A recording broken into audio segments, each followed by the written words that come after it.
Yun mga boss, quick update lang tayo kay Utoy. Ayan, fourth lap derby race na nila, pasabay ulit sa NGPC. Bali sa San Jose del Monte, Bulacan na yung kanyang pakawala. Kargahan mamaya November 2, Sabado ngayon, November 3 bukas Sunday, pakawala nila, Pulilan, San Jose del Monte, Bulacan. Ito si Utoy.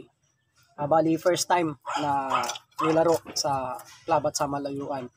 Kaya achievement na rin para sa akin na nag-aalaga sa kanya pagka napatapos natin ito. Quick lang tayo, pakita lang natin yung conditioning na ginawa natin sa kanya. Pero supposed to be wala naman tong conditioning na ginawa. Dapat sana nung nakaraang linggo pa yung derby nila. Kaso na-postpone dahil sa bagyo. Kahit na-postpone yun, wala talaga akong conditioning na ginawa. Maliban na lang sa pagpapalipad sa kanya pagka may oras ako. Bali, ngayon lang natin siya i-condition mga boss. Ayan, pakita natin yung ginagawa natin. Pakita natin yung kinakain nito hanggang ngayon lang talaga. Iibahin ko lang ngayon yung kanyang pagkain para makakuha naman siya ng panibagong nutrisyon dahil pakita natin yung regular na kinakain niya mga boss. Yan o. Ito yung regular na kinakain ni Utoy. Kinakain ng mga ibon ko dito. Yun. Ano ito? Pakita natin mga boss. Yun mga boss. Pero hindi ko sinasabing gayahin nyo ako mga kalapatids. Dahil ako nagkakalapate. Hindi para manalo. Nagkakalapate. Anti-stress ko ito. Nagkakalapati ako para sa sarili ko. Hindi para manalo. Nagkakalapati ako para matanggal yung aking stress. Yan mga boss. Yung iba kasi nagkakalapati para manalo. Yun yung purpose nila. Ako hindi. Huwag kaya nyo akong gagayahin. Nagkakalapati ako pampantay-stress ko lang po ito. Hindi para pagkakitaan ng kalapate. Ayan guys. Masaya na ako kung makapagpauwi ako mga boss. Ayan o. Bali, itong timplada na ito, 1 kilong itong madalas kong pinapakain regular. 1 kilong conditioner yung regular. Tig 32 ata or 30. Tapos, yung crack na mais, bumibili ako nito, kalahati. Tapos, 1/4 lang na Integra 3. Yan yung regular ni Utoy. Ngayon lang ako magbabago. Ngayon pakita natin yung pagbabago na gagawin natin. Boss, kumuha ako dito kalahati lang. 20 lang to mga boss. Ngayon lang talaga ako nagbago para makakuha siya ng panibagong nutrisyon.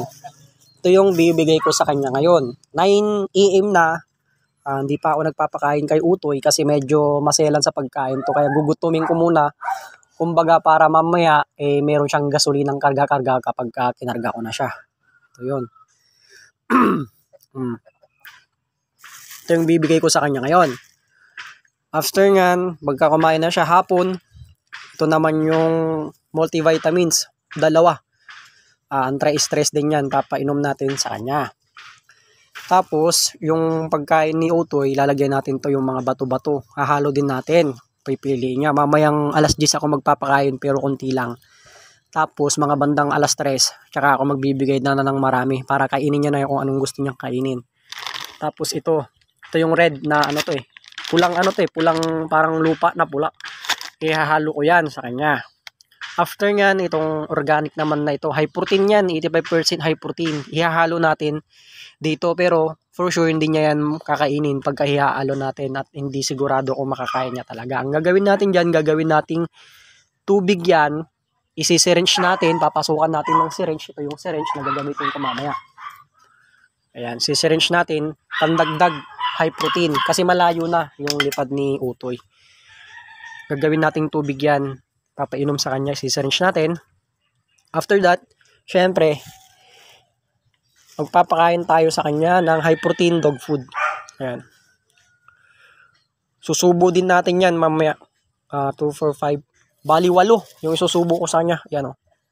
Tignan natin kung umubra. Yan. Yun mga boss. Tignan natin kung uubra yung conditioning na ginawa natin na palpalaran. Tapos, ang ginawa ko kay Utoy, dahil nakakapanood tayo, gumawa tayo ng pinaasawa natin sa Utoy, hindi pala pinaasawa. Siya mismo ang umasawa.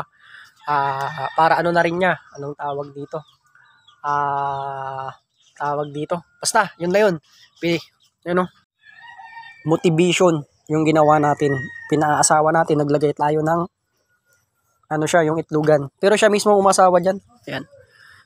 Inilipat natin siya pero doon yung pliers loop ko nandito siya. Pero dahil dito na sila, dahil walang nakalagay na ibon, diyan sila every time na pinaparunda ko sila, diyan sila pumapasok sa breeders loop, breeders na anuhan ko. So hinayaan ko na lang. Yan mga boss. Pakainin na natin si Utoy. Tignan natin kung makakauwi pa to. San Jose del Monte, Bulacan. Walang ginawang conditioning maliban sa pagpapalipad. Tignan natin kung talaga matigas. Mga boss, pakain na tayo kay Utoy.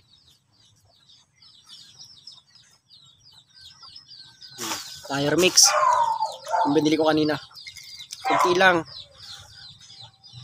Mamaya ako magbibigay ng marami sa kanya. Para mapili niya na. Yun, uulitin ko, wag niyong gagayahin tong ginagawa ko dahil ako yung nagkakalapati para sa kasiyahan ko lamang, hindi para manalo. Ang gusto ko lang makapagpauwi. Tulad ng sinabi ko, nag-start ako magkalapati November 20s, April 26. Yun, tama-tama. Bali binigay sa akin ni Jim yung kalapati na kag, doon ako nag-start. So ibig sabihin 6 months pa lang ako nagkakalapati. Kaya pag ako nakapag-finisher ng ibon at wala masyadong ginawang conditioning, ibig sabihin itong ibon na ito magaling. Paano pa kaya pag pinagpukusan nito, diba? Hindi lang tayo focus. Paano kung i-condition natin ng malupitan to? Yun, kaya hindi rin naman natin ito maharap, maghintay o mag-abang. Kaya ibig sabihin pag naging finisher ito at kakarga natin ulit sa pag nakatapos ito at nakapagpadulo pa tayo sa kanya sa susunod na mga club, magaling ang ibon na to. Pwedeng gawing breeder. Ayan, tatawagin nating Utoy line. Ayan. Maglagay na tayo ng mga bato. Ito yung mga bato, boss. Mga boss. Ito yung bato-bato. Hindi ko alam kung tawag dito. Halo ko dito mga boss.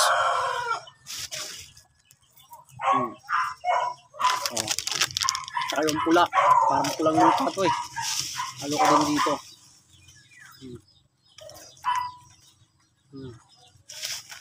Tapos, ano pa ba?